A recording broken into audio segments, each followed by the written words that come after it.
Hi, this is Suzanne, 30 Days to Enlightenment. All this peace and love and happiness stuff, is this all hippie nonsense? Am I a hippie? I don't know. If I am, I got here with a great deal of study and research and just landed here because the ideas seem to work. And I love going with stuff that works. Like they say, the proof is in the pudding. So for all of these things I say, try them, experience them. If they work, then that's great. And if they don't, then that's easy enough to mark off your list. So why would peace and love and happiness work? Well, I got started on this just in the traditional way. I wondered why some people were sick and some were well. And at first I looked at nutrition. I studied nutrition. I looked at psychology. I studied, what are they thinking? I studied orthopedics. How are they standing? I studied the physiology. How are the muscles moving? And how can all that be back in balance? Well, underneath it all, there's energy flowing. And there are some things that bring the energy into a better flow state than others. And it all works together.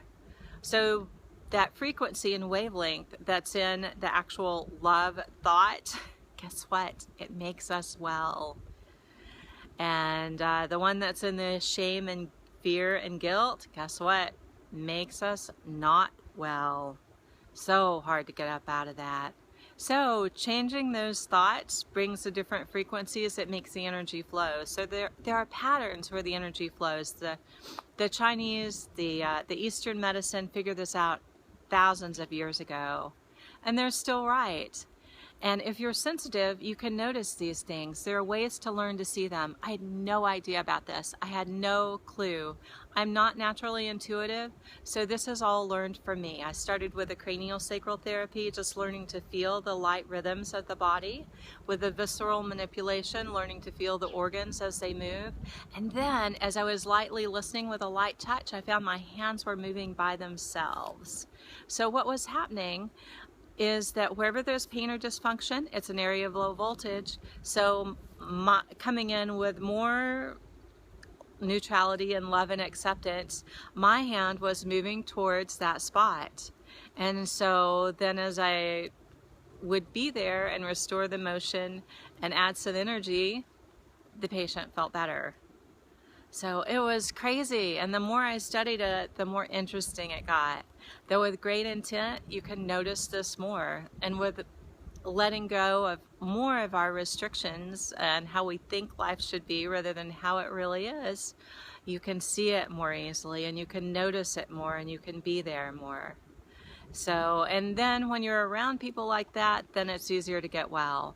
So it may be that your favorite physician that helps you get well, rather than the pill that he gave you, maybe it's the time that he spent with you and the way that he listened and that he cared about what your condition was. And it could be that that changed you and that helped you get over the hump. I know with surgeries, they've done placebo surgeries where half of the patients had the surgery and half didn't, and a year later the results were the same. I know with pharmaceuticals, when they have a 35% response rate, then they're celebrating. They're like, oh, this is great. And the placebo effect is between 33 and 50%. So we have our own way of getting well that's just natural to us. And it has to do with our thinking. It has to do with the mind-body integration. And how our thoughts are determines how our mind is. When we're thinking one thing, then it causes actually the shoulders and the hips and the spinal cord and everything to move in certain directions. So whatever we're thinking, we're physically demonstrating that all the time.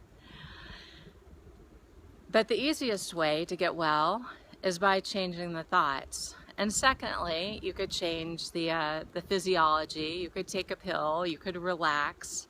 All those things work, but the most wonderful thing is being able to notice that total integration and to be able to use it in our everyday life.